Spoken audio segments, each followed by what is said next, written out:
Hello everyone. Today's video is gonna be about the Sambos, the bootlickers, the coons out there. Right?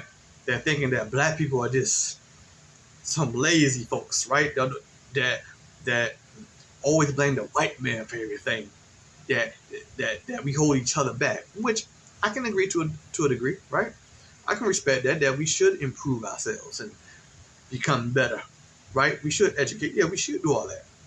Like we should be killing each other and selling drugs. That's not my issue, right? I'm all for holding each other accountable.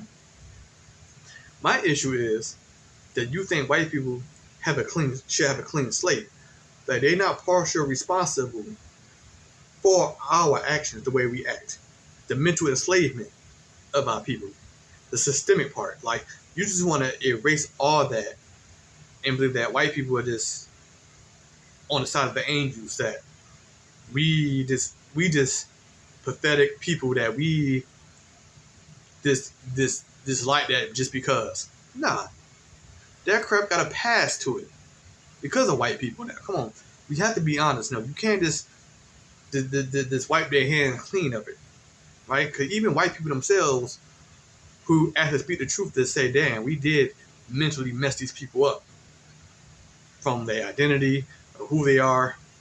We redlined them. We did all that. We destroyed everything they tried to build before."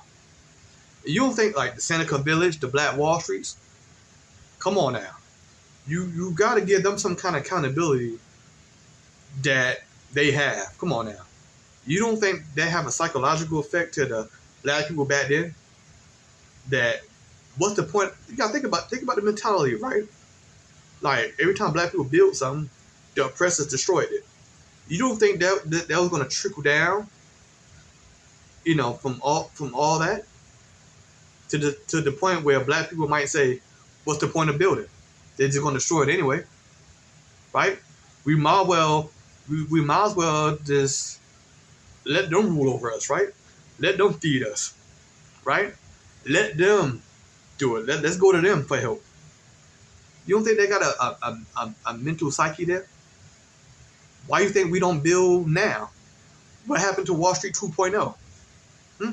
Why there's no more Seneca Village? Like, even though there's more millionaires we have now, we are still mentally affected by those actions.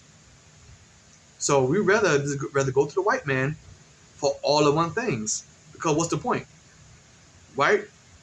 That mentality, that's proof that when we once was together, we don't have that mentality anymore. It's all about individuality now, right?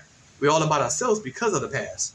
The past is very important. We should always acknowledge what came before to cure what we got now, right? So yeah, you gotta give those white people some kind of credibility on that part. You got to, right? Now, should that excuse us for not want to do great? But that's the thing is, there's plenty of successful black people out there. But our greatest weakness is our individualism too, because there's no Wall Street 2.0, right? We all about ourselves now when we get money. Because there's no reason why we should build generational wealth. But it would have been if it wasn't destroyed a long time ago. We wouldn't have to, because you got to think about what these coons say. Invest in stock then. Do all that. But imagine if white people the oppressor never destroyed the stuff we try to build from the next generation. Imagine what Wall Street would have been today if they would have left us alone. Medica, Seneca Village, and places like that. Imagine if it was never bothered. Why didn't white people just let us thrive back then? We probably won't be asking for reparations, right? We probably would have more black schools, probably, right? We probably be educating ourselves more. Shoot, now imagine if we do it now. Be honest, I wish we had that mindset again. We need to get taught to have that mindset again. But the only way that will work, if we ever build a Black Wall Street 2.0, we would have to defend it with our lives. We have to.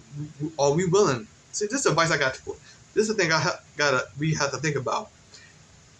are we willing to fight back if it ever happened again?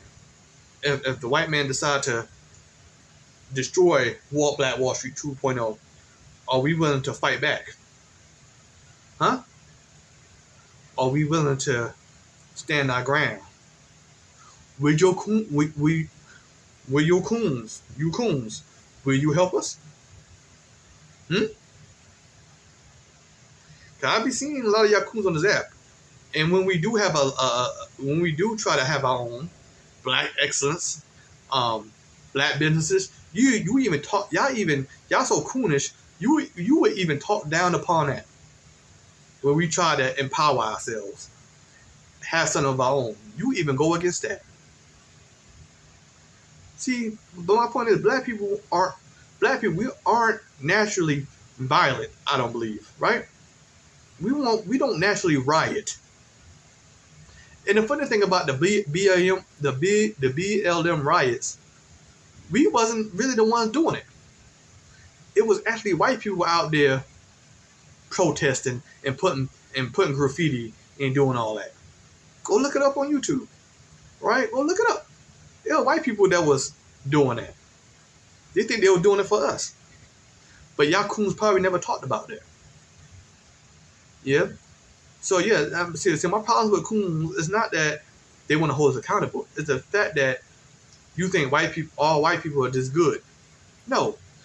And the funny thing is, you got white people that will actually admit that their ancestors, even ones today, are doing us wrong.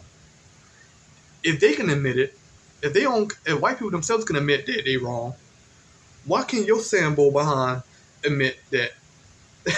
Admit that, right? Stop bootlicking, man. Like, understand the past got a lot to do with the way we act. You can't discard that, right? Now, what are the solutions, right? Because to be honest, individualism. I'm gonna talk more about that, right? Let's look at it from the individual perspective. Individualism actually destroyed us.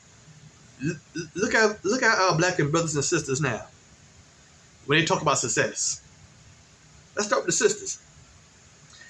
I don't need a man. I make the bag. Right? A man can't. I gotta make. If I make more than a man, he's nothing. He can't provide because I make more money. The sisters in the past never thought about that, right? When they didn't have to work. Why not combine your income with your man that made less or more? Don't matter. Why not combine the income and build off that? That's really that simple. Why not? If you love this man, if this man was, especially if the man was helping you before you came that big, it don't even matter. If you love this person, why not combine your resources? Individualism kill us. Now let's talk about the black men. We don't want to marry the sisters because we're afraid. We don't trust each other.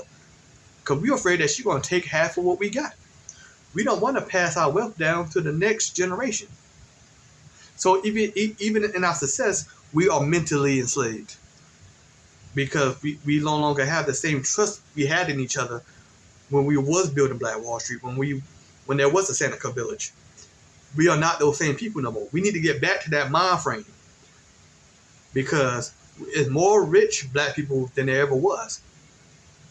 But since we are crab in the bucket mentality, because the ones that gave us that crab in the bucket mentality. So my point is, yeah, it's not fair to blame all white people. Of course it's not. But you have to acknowledge that they did play a role in our destruction. That's all I'm saying. Right? Yeah, you can hold each other accountable, but don't never forget about the past.